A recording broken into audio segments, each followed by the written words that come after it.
Et pouvons-nous lutter contre cette hausse annoncée il y a quelques jours?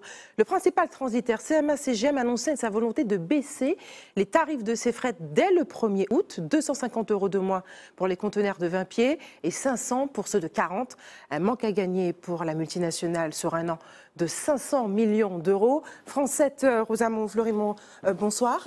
Bonsoir. Merci d'avoir accepté notre invitation ce soir.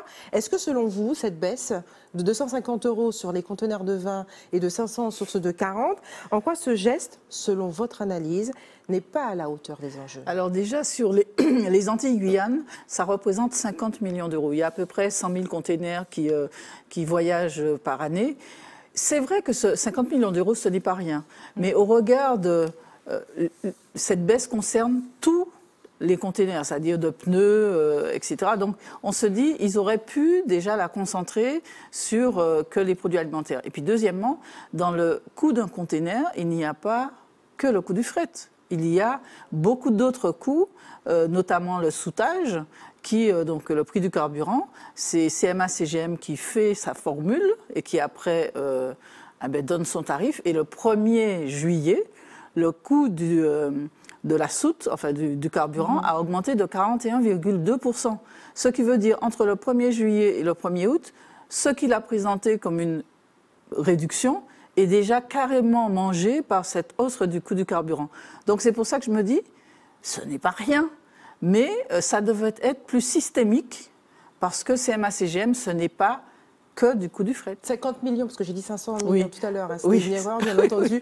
50 millions de manque à gagner, mais qui n'est pas tant un manque à gagner. Vous n'êtes pas la seule à l'affirmer. Bruno Blandin, le président du MEDEF Guadeloupe, saluait le geste, mais il n'a pas hésité à dire que le transitaire aurait pu mieux faire. Donc il a été plutôt critique. Pas un mot à Martinique. Est-ce que c'est de la frilosité ou est-ce que c'est de la résignation? Je dirais qu'on peut expliquer ça de plusieurs manières. C'est vrai que il peut y avoir de la sidération parce qu'on s'attendait à plus. Quand une entreprise dégage 17 milliards d'euros de résultats et qu'on sait qu'elle les a fait pas en transportant de la marchandise, mais avec les commissions qu'elle a, les services, ils appellent ça comme ça, les services autour du container, on s'attend à un geste plus important. C'est Bercy, le ministère de l'économie, qui a négocié et on se dit maintenant on va voir l'effet. Mais je trouve que, enfin, je pense que les associations professionnelles aussi trouvent que c'est aussi ténu. Alors pourquoi la Martinique n'a pas réagi? Peut-être parce qu'il y a des accords qui existent entre des importateurs importants et CMA-CGM et que ce n'est peut-être pas le moment pour eux de se montrer en tout cas de se questionner sur ce qu'aurait fait CMA-CGM. Mais en tout cas, il y en a un. Monsieur Leclerc, qui a des représentants ici, qui demande d'ailleurs une commission d'enquête en pointant que, notamment, il y a eu des augmentations très significatives sur le prix du transport et qu'il faut regarder ça au plus près parce qu'il peut y avoir de la spéculation.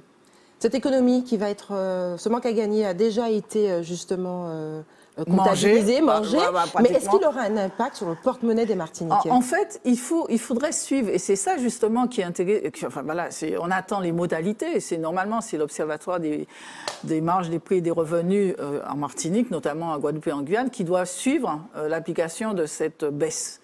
Mais je redis, c'est 50 € sur un container, ce n'est pas que ça qui fait le coût du container. Il y a un autre élément que je trouve qui renchérit énormément, c'est le stockage sur le port de Fort-de-France et ce qu'on appelle le surestarie, c'est-à-dire les frais de garde chez le client. Et là, c'est des coûts incroyables. Je vais vous donner un exemple. Sur le port de Fort-de-France, le grand port maritime demande comme coût 1 € par container à la Générale de manutention Martinique. 1 € qui est filiale de CMA-CGM. 1 € par container sur le port. Générale de manutention, la GMM, refacture déjà 15 € à CMA-CGM, qui lui-même refacture 24 €. Donc il y a des culbutes là qui sont faites et on doit aussi se poser des questions. Il y a eu un renchérissement sur le coût de la manutention. Pourquoi? C'est pour ça que je trouve que bon, l'annonce est intéressante, on ne va pas dire 50 millions, c'est pas rien, mais l'instant voudrait qu'on se penche de manière plus systémique sur pourquoi le coût du transport de marchandises, notamment des produits de première nécessité, est aussi élevé. Et ce n'est pas que simplement 250 € ou 500 € sur un conteneur qui va faire la différence. Qui va changer quelque chose, non. Pas d'illusion en tout cas, pour le consommateur martiniquais. Il y a une autre question qui est abordée depuis un moment, qui a été abordée par les élus de la CTM, qui évoquait la possibilité d'établir un bouclier sur les produits de première nécessité, en rognant un petit peu sur le taux de l'octroi de mer attribué à la collectivité. Où en est cette mesure actuellement avec eux, avec les élus? Est-ce que c'est pour demain? Est-ce que c'est pour la fin de l'année? Alors, ils sont en train de travailler. Il y a des ateliers qui se passent là. Il y a encore cette semaine, il y avait des sous-ateliers plus particulièrement tournés vers l'octroi de mer.